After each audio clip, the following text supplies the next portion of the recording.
Hey, Polly. Hey, Greg, how are you? Doing all right. Ready for another podcast. Is that a question? Yeah, kind of question. Take it whichever way. What if I say no? Too bad. It's about to happen. Okay, who we got today? Well, today we are lucky enough to have the director of the dcyf, Ashley Deckert, going to be here today. All right. So, I've been trying to get Ashley as part of our coalition. Oh, So, she's attended a few meetings, and then she said that, when they have time, they will definitely chime in and have definitely given some input into those coalition meetings. So I'm grateful for that, but I'm so happy that she's going to be on our podcast today. yeah. Great. Unless all the things about DCYF, hopefully clearing up some misconceptions of DCYF and Yeah, letting us know some needs, barriers. good. I can't wait to find out. All right. So without further ado, today, joining us on the Totally Preventable podcast, we are joined by Ashley Deckert, the director for the Rhode Island Department of Children, Youth, and Families. Ashley, how are you doing today? I'm doing really well. It's been a long January, but I'm doing well despite. We've been talking about that in the office this morning. Everyone's been like, it's still January. Exactly. Still January. Woo. I got a message today that said January is one heck of a year, but we made it through it. So, yeah, now I can understand. I feel like people put some days in between and without us knowing. Last night, my husband was like, TGIF. And I was like, oh, wait, there's still quite a few hours left. Like, let's not rush things. That's right. So, Right. So, Director Deckert, can you, as we normally do, can you tell us a little bit about yourself and how you got to where you are today? Absolutely. So thank you. First of all, I really appreciate you all inviting me to the Totally Preventable podcast. I really was looking forward to today. I am a native of Chicago, Illinois. That's where I was born and raised. I went to school at the University of Illinois, Champaign-Urbana, which is about 2.5 hours south of the city of Chicago. And I stayed there after I completed my undergrad and my MSW. I got married and had a daughter. I'm currently divorced, but that's where I started my life. From there, I went on to work for the Illinois Department of Children and Family Services, and I stayed there for about 13 years where I held a variety of different roles. So I've been a social worker all of my life, all of my career, and it's been a huge passion of mine.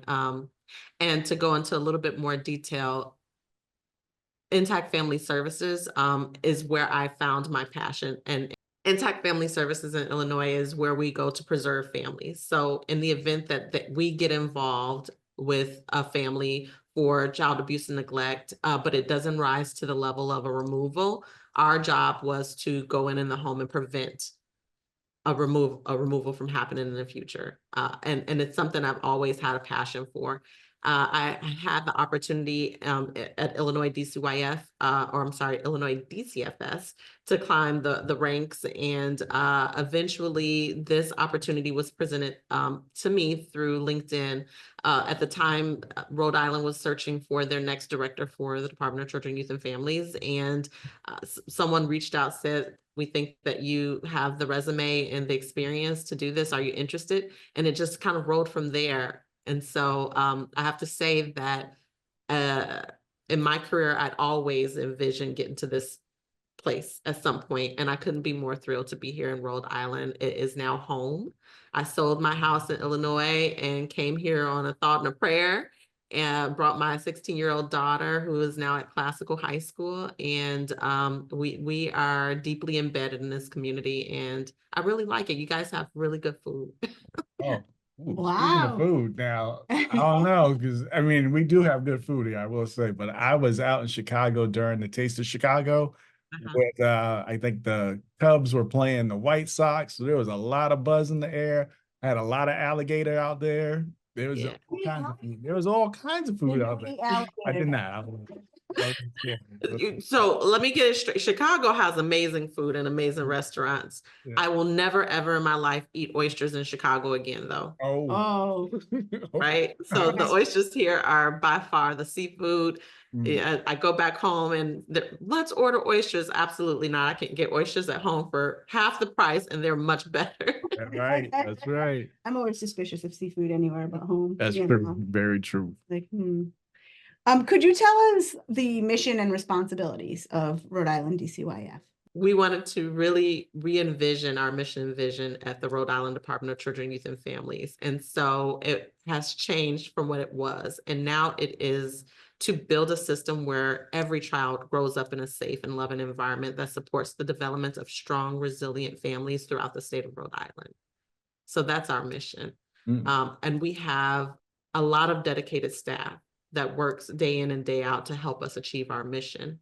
I'm really excited to have a very strong and smart executive team. They are my advisors, they are my support. While I provide the guidance, the direction, and innovation, they help me to achieve a lot of the things that we're trying to push forth here at the department. Now, with all the youth and children that you work with, how do you balance the diverse needs of the children around the state? Thank you for that question. So it requires us to really assess on an ongoing basis what the needs are of our kids. And by assessing that, we develop various services that we contract out with providers to be able to provide. We recognize that the needs of children and families are constantly changing, and they're unique to them. So in the last year, for example, we've expanded access to contractor services to 82 programs and services, which are available to all families, regardless of their formal involvement with the department or not. So we really work to do totally preventable things, right? We have our family community care partnerships, which are embedded within the community and are available to families for them to be wrapped with services in their community without opening to the department. And that's another way to meet the diverse needs of families. Not every family needs to have a hotline call. Not every family needs to be involved formally through our child protection system, because let's be honest, having a child protection investigator knock on any of our doors is scary. And there's a lot of uncertainty that goes with that. Most of the time, and this is not just specific to Rhode Island, but this is for every state that I've encountered, every state DCFS, if you will, where the thought is, oh, you all the people that take kids, you're the people that take our kids, and that's what we're referred to, and that's not what we do. We have a statutory responsibility and an ethical responsibility to keep kids safe. But that's only one portion of what we do. We really work to try to meet families where they are with compassion and dignity.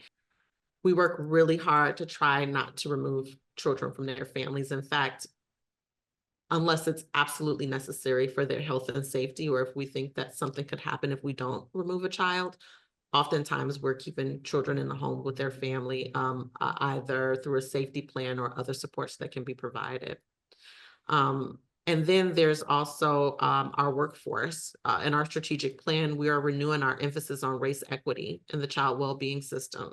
So DCYF staff approaches each situation in child and family with cultural humility so that they're able to offer equitable opportunities for services and supports. And we strive to maintain a workforce also that is aligned with the communities that we serve. So that's how we sort of approach, in short, meeting the needs of a diverse group of people. That is great. I'm glad you brought that up, because even though I know DCYF does more, that is where my head goes for.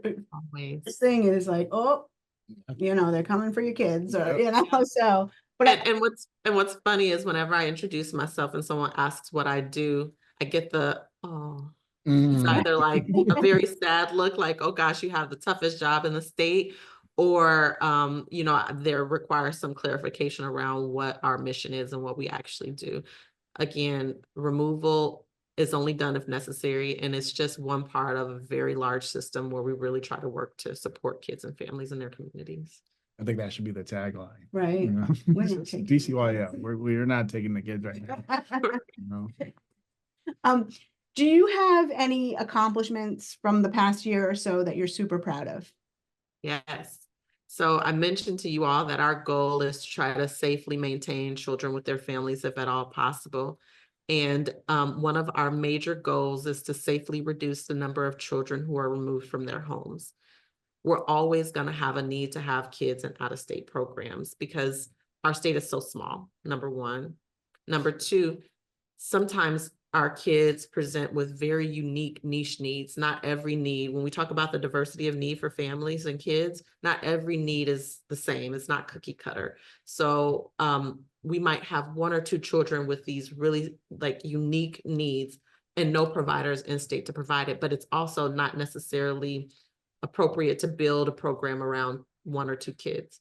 And so what we try to do is look in the surrounding areas, our New England areas, hopefully no more than 60 miles outside of Rhode Island, where we look to place our kids in out-of-state congregate care if absolutely necessary for their mental, emotional, or physical well-being. It has to be for a clinical or medical reason that we place them out of state or in any congregate care environment. And if absolutely necessary to send them outside of the New England area, we're hoping to only limit that to a few.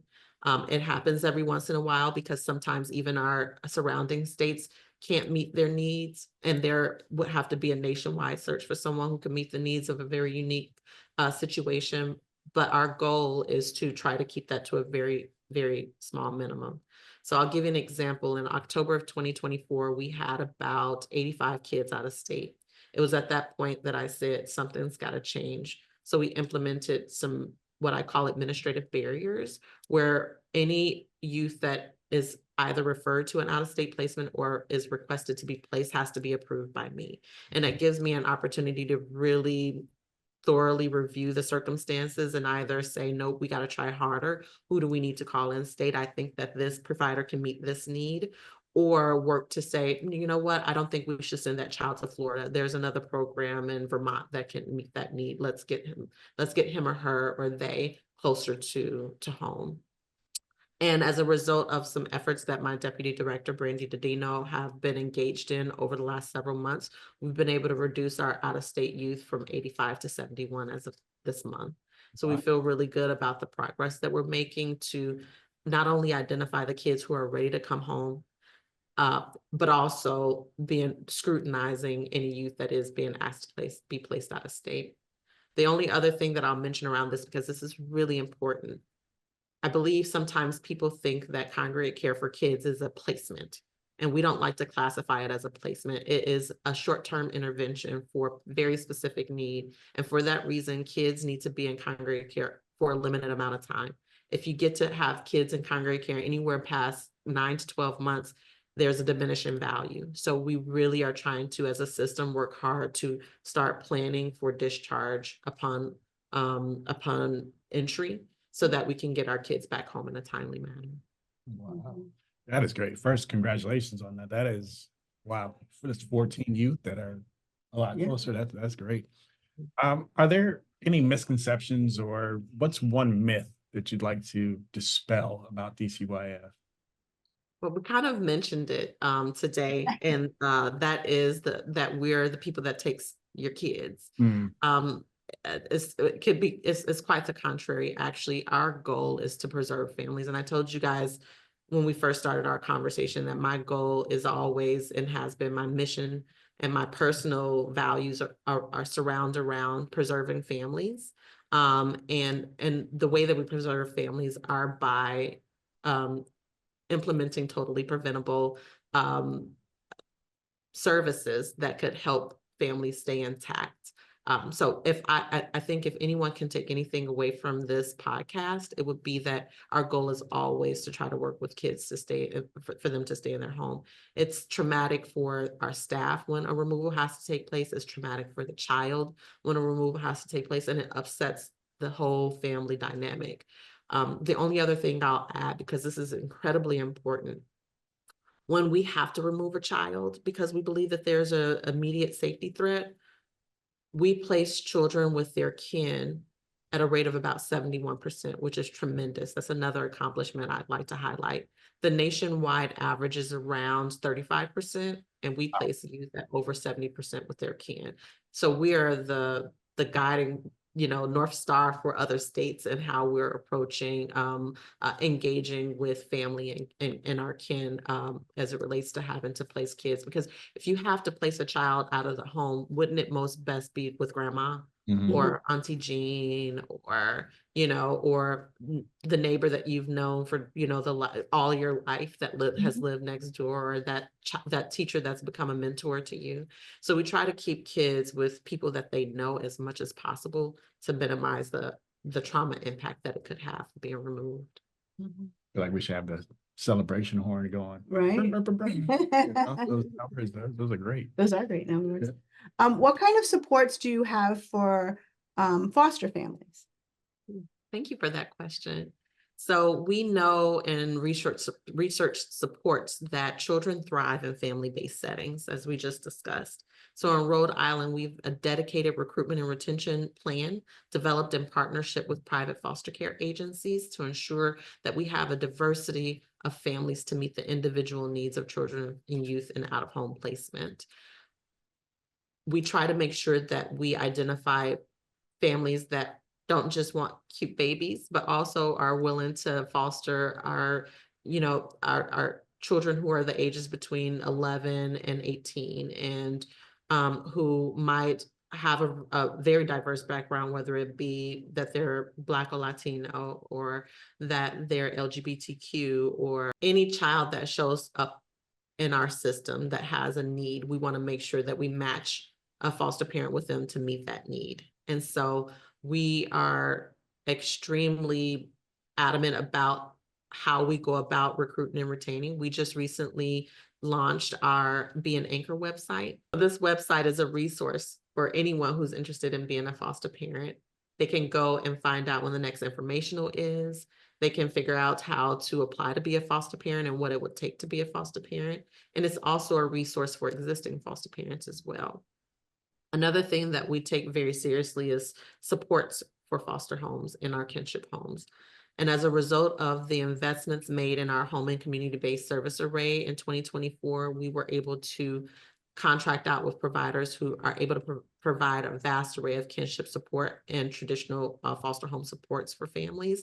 And that's what we try to do to retain. So it's one thing to recruit the family, but retaining is a whole other ball game. That means you have to be there to support them. They have to feel supported. They have to feel like they have someone to lean on when they need them. And that we take the retaining of our foster parents just as seriously as we take our recruitment of them. So we're really thankful to the Rhode Island legislature and the governor for providing us with over $4.5 million to increase our foster care reimbursement stipends for resource families. When I went and did my listening and learning tour when I first got here, because I really wanted to learn a lot about the unique needs of Rhode Island and the children and families, the services, all of those things. So I embarked upon a 12-month listening and learning tour. One of the major points of concern for a lot of foster parents is they just don't feel like they get paid enough. It's not enough to meet the needs of kids. So I knew that that was going to be one thing that I was really going to advocate for. And our foster care providers did a really good job of advocating, helping us advocate for that too. And finally, our Division of Licensing and Resource Families invest in the families by offering training to help them meet the needs of the kids that are in their home. We also offer ongoing support through peer mentoring and peer support. And we host annual appreciation events in the community as a way of showing our gratitude. Are there any supports for the loss parents, the foster parents must feel? When I was younger, I had wanted to be a foster parent, and then I decided that I would become too attached to the kids, and it would be too hard for me to give them back. That I would be, yeah, that is tough. I think that is something that we try to address in training, because if you embark upon fostering, you have to understand that our goal whenever a child is removed is always return home. It may not happen with some families, unfortunately, but the goal is always initially to return home. And so there's always that risk that, you know, that placement could end because the child will be reunited with their family. And I think that's where the peer mentoring and support comes into play. So if a child has to transition from your home to the bio family's home, they have the peer support there to help them manage the emotions behind that. We also strongly encourage our foster parents to partner with the biological families and actually be a team.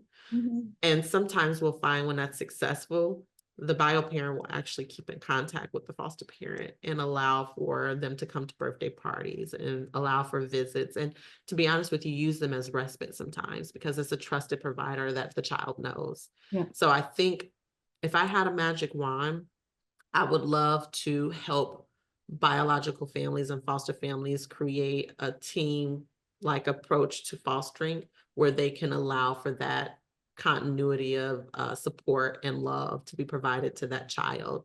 And it happens in some cases, and in some other cases, it's hard for the bio parent. I have a few cousins who are fosters, and just like you were saying, like every family, big family event, I see the fosters come back in, and they're all just family now, and it's just I you love just that. seeing them. So yeah, I know it's hard. Like when it happens and the child is put back to their brought back to their home, and then that day we don't really contact my cousins, Right. but after a while, then everything settles up. Now we love exclusives here, and you told us about the Be an Anchor website. Are there any new upcoming programs that you'd like to let us in on so we know what's coming up right now? So I told you guys about a year-long listening and learning tour where we met with over 600 individuals in the community, including youth and families, that's biological families and foster families. And what we wanted to do, and also that listening and learning included learning from our staff, learning from the family court, learning from our providers, learning from the Office of the Child Advocate. We try to meet with as many people that touches our system as possible so that we can understand what they felt like was working well so that we can either maintain it or enhance it, and what's not working so well. What are some of the challenges of our system? Because there are lots of challenges with our system. And as a result of that listening, I was very adamant about developing our first ever forward-facing strategic plan for the department.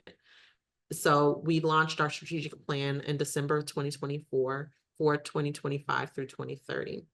And so this strategic plan really reinforces our foundational shift toward offering prevention services and support to families with their collaboration. We were able to, through listening and learning, build a child well-being advisory committee, something I was really adamant about when I first came here, because I wanted to make sure that we had a way for families on an ongoing basis, people who touched our system on an ongoing basis, to have input, suggestions, raise concerns, and allow for that flow of communication. I didn't want the listening and learning to be the last time that people heard from me. So what was born out of that listening and learning was what we call CWAC, Child Wellbeing Advisory Committee. It launched with over 100 participants at the first meeting, supporting various subcommittees dedicated to youth transition, racial justice, workforce development, and continuum of care.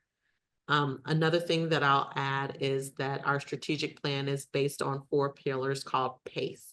And I laugh all the time because PACE is like, it's like keep the pace with DCYF. And I think people think it's a little lame, but it's really intentional, because what we wanted to do is not only remember what our foundational pillars are. PACE is prevention, accountability, collaboration, and engagement. It's a really easy way to remember that. And we wanted our staff to be able to really digest what PACE meant and be able to go out in the community and say, we're all about prevention, accountability, collaboration, engagement. If we did any other arrangement of words, we wouldn't remember what the words are. So we were really, although it's a little lame to say, keep the pace with the department, we really mean it. We want people to keep pace with what we're trying to do around some of our foundational pillars. And the only other thing that I'll highlight, it's not a new initiative, but it's something that we're really proud of, is the work of our support and response unit. It drives our success for offering preventative services and keeping families together. The support and response unit offers families the opportunity to access the services and support needed without having formal involvement with DCYF. And in November of 2024 alone, the SRU was able to support over 150 families by referring out to the community-based services to prevent an interest into the child welfare system. So we're really excited about the support and response unit. It's what we call our warm line. And Another thing that I'll highlight that hasn't been published but will be published by March is our mandated reporter, mandated supporter manual. What's unique about Rhode Island, which is different from the state that I come from, is everybody is a mandated reporter. Whereas in Illinois, the only people that were mandated to report child abuse and neglect were professionals, your teachers, your healthcare workers, your physicians, law enforcement, but here everyone is. And I really wanted to make sure that everyone who is a mandated reporter understand what their responsibilities are and what they should expect if they felt like they had to call a hotline, but also to remind people that we want you to feel like you're mandated to support families too. So when things look like poverty, don't feel like you have to call our child protection system. Call our warm line, because if Johnny needs a coat, we're going to get Johnny a coat. If Susie needs a mattress because she's sleeping on the floor, we'll get Susie a mattress, but that doesn't have to involve the traumatic experience of someone coming in and investigating you for neglect because you just can't afford something. So we really want to make sure the community knows that our values lie in just supporting people who need help if there is no other reason for involvement that might include harming a child, for example. So we feel really proud of our warm line and really encourage people to use that number, which is 1-888-RIFAMLY. No, all right. Rhode Island family. Okay.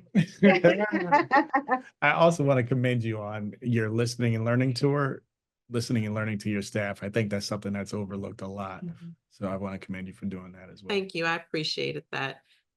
Thank you. I was writing this down because we're part of an organization that sort of a group of organizations that tries to solve minor problems before they become big problems. So I want to make sure I pass this number along. So the C in PACE is collaborate, right? Yeah. Don't ask what the other ones are. Prevent. So do you have opportunities to collaborate with local organizations and nonprofits? Every day. Every day. As previously mentioned, we do engage with community-based providers to offer a variety of services to support families in their communities, regardless of their formal involvement with the department. So that means that we put out requests for proposals and we say, here's what our need is. And then our providers in the community will say, here's a proposal for how we can meet this need for you, state. And so we contract out with the providers and they're embedded within the community and they do tremendous work. I would love to shout out some of our providers, but if I miss someone might be upset. But but I want to give a shout out to all of our contracted providers because they really do tremendous work to support our families and they are extremely passionate about the work that they do. We also have robust relationships with our family care community partners, which, as previously mentioned, allows for us to refer families for out of home services to be utilized for families when they need them.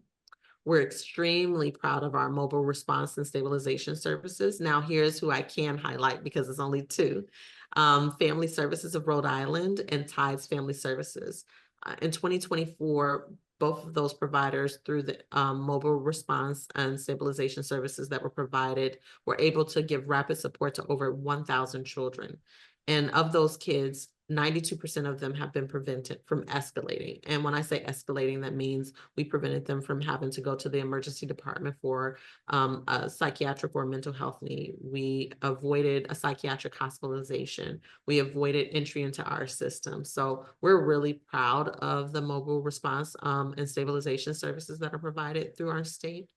And we're also deeply engaged with the Office of the Child Advocate and the Family Court. I meet with Caitlin Maduris, who is the current advocate, on a monthly basis, but we always, that's more formally, but she and I probably talk at least once or twice a week, depending on what's going on. And I value and appreciate that relationship. They're known in the community as the oversight for the department. But when I first came to DCYF and I had a conversation with her, I wanted to let her know that I see her as a partner. I see that the work that they do being valuable to hold us accountable for the work that we're responsible to do, but that we should collaborate on what our goals are for our system overall. It doesn't have to be a gotcha. We want to do well too. And I respect the fact that they have a role in making sure we do that, but we can partner better around how we achieve that. And I think that she and I have really developed a good relationship as it relates to, and a great amount of respect as it relates to the work we do. And then finally, but I suppose not the last thing, but the Rhode Island Coalition for Children and Families. Actually, Tanya Kubas-Myers, who is the executive director for the coalition, was one of the very first people that I met in Rhode Island because she happened to know my old boss in Illinois. So an immediate connection was made, and it was good to meet her. And she was able to introduce me to a lot of the providers, and she helped ease my way into this state. So I really appreciate the partnership that I have with her and her members as well.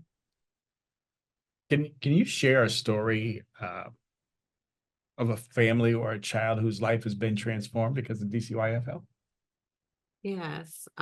So I want to think about a case, or not a case, but in December, this past December, we hosted our annual award ceremony for our staff.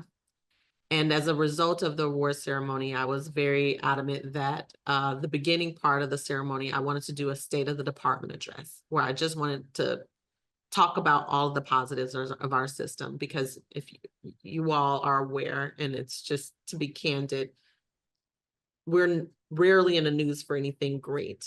And sometimes that can really take a toll on our staff morale, and because we know that we're doing tremendous work, it's just the bad things always get attention. And so I wanted to use that as an opportunity to really pour into them all of the amazing things that we have done over that past year.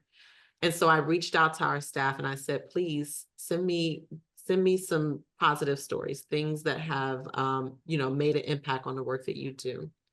And the support and response unit submitted a story where they told us that there's this mom, great mom, has a kid who was struggling to get to school. So there were some truancy issues. And, she really tried to work with her son, but there were some other things that were going on with him that she just couldn't identify. So that unit, the person who was helping this, the staff person at DCYF that was helping this family, connected that family to Tide's family program in their community, and connected him with tutoring supports and resources, really got him to work toward getting his credits back because he was far behind. And the end result was a young man who ended up getting an A out of a class and graduating from high school successfully. So it's those sort of things that if we can get in at the right time and provide the right kind of support that families need, not only will the child become successful, but the family successful.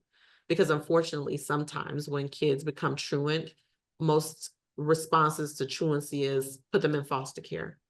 Well, I hope that we can do better, but we're not the solution to a child who is having truancy issues. The response should be, how can we support this young person with their family to get the education that they need? So that's an example of some of this. I mean, they submitted over 20 success stories. I will have you here all day if I went through a majority of them, but that's just one example of some successes that we have had with some families around our totally preventable part of the work that we do. That is great. Thank you for sharing. And we have our core values in our conference room here, and one of them is celebrate. And we still tend to forget about it a lot, but very often. But one of our longtime members often reminds us, like, you need to celebrate the good stuff. Celebrate. Yeah. And I try to tell my staff that too. The work is tough, and there is a such thing as secondary trauma. And so we are really huge on trying to build up wellness within our department. We've recently established a wellness committee. As of August of 2024, the wellness committee meets on a bi-weekly basis, and we're constantly trying to come up with different ways to pour wellness within our workforce. We hosted our first inaugural staff appreciation event in September of 2024, where wellness vendors came out and provided resources to our staff around yoga, working out, anything that you can name, they were there to sort of support that wellness aspect. We have just launched Wellness Wednesdays, where we send out an email every Wednesday, giving people different tips and reminders around how to take care of themselves. We have our own peer support team here. So in the event that we have a child death or something really tough is happening at work, our peer support team comes and wraps our staff with that support and gives them the space to just breathe and be. So that's something that's really important to me, because when we have a healthy workforce, then we do the best work for the kids and families we're meant to serve. Holly's our entire wellness committee. But I'm sure you guys do a fantastic job at it. You're slacking, Polly. I know. We started a walking club where everyone could walk every day, and when you walked, you got a raffle ticket. And I at love the end of the that. month, we drew for an extra day off, an extra PTO day. Okay, don't give me any ideas. I'm gonna have to go to the Department of Administration, and ask if we can do something like that. That's tremendous. Everyone wanted something new to continue, and we're struggling with what the next thing will be, because that's just sort of worked for this office space and the people here. So we might be doing some more walking. I love that. Cold now. Yeah, very cold. So we heard about some good things. Are there some I'm sure there's some challenges that you guys are facing, and is there anything that community can do to help the surrounding community? Yeah. I think since I've been here, what I've found to be a huge challenge for the families that we're serving, and that could challenge our goal for not removing children unnecessarily, is our housing crisis here in Rhode Island. We hear pretty frequently that children and families need support who might be facing housing insecurity or struggling with behavioral health challenges is another challenge. So DCYF is here to support those families, and we work really hard to stay connected with the needs of our community. So we're continually engaging with the coordinated entry system or the Department of Housing. I know they have a new secretary now. So we work closely with Secretary Goddard and her team in trying to identify how we can provide as much support as we can to families who might be housing insecure. One of the things that I'm pretty adamant about, which causes it to be a little expensive for our budget, is not removing a child because of a housing need. There's no other need but that it's housing. Then we will help you to figure out how we can support you without having to remove your child. I absolutely refuse to do that unless there are other circumstances that might be a part of that family's dynamic. We also continue to face a growing need for resource families. So we spoke about earlier our recruitment and retention plan, and we have one, and it's currently activated. But if you can imagine, everyone's sort of dealing with their own unique needs on a day-to-day basis. With inflation and everything being as expensive as it is, it's sometimes hard for people to commit to providing resource support for the kids who might need it. And so while it's challenging to recruit foster families, we have doubled down on our plan. And I think I have a fantastic team that's going out in the community and doing their best to really inform people on how valuable it is to be resource families for our kids and what support can be provided as a result. So those are sort of some of the challenges that I've been seeing so far. Oh. Now, we all know that mental health is an essential aspect.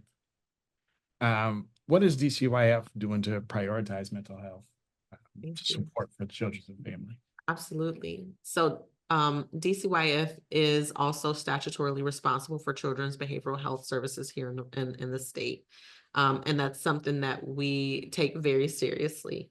And I think one, is important to know, if your child is struggling with any sort of behavioral challenge or a mental health need, they don't need to come into our care to be able to receive services. We do offer, we contract out with our providers to provide a variety of different behavioral health services in the community, again, without involvement or open case with the department.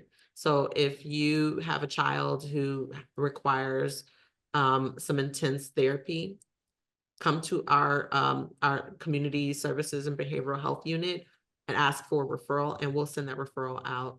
As of October of 2024, the state of Rhode Island recently launched the Certified Community Behavioral Health Centers, CCBHCs, in the community. They're embedded across the state, and anyone from any part of the life cycle, from birth all the way up to death, can access the services in the community, again, without opening to the department or for whatever need that they might have that they don't necessarily want to, engage with us around. But what I'm really excited about, again, is the investments that our governor and the legislature made in these services, in our service array, over $20 million. And the benefit, the cost benefit to that is if we can support and prevent with those services ahead of time, we're reducing the cost of care for kids who must come into care to receive those services in the end. And it's so much more expensive for kids to come into foster care than it is to prevent them from coming into foster care. So it's really a cost savings for the state as well. So I feel like we've learned a lot about DCYF today. If there was like one final word you wanted to share with all our listeners, what would it be? It would be that we aren't the people that just come take kids.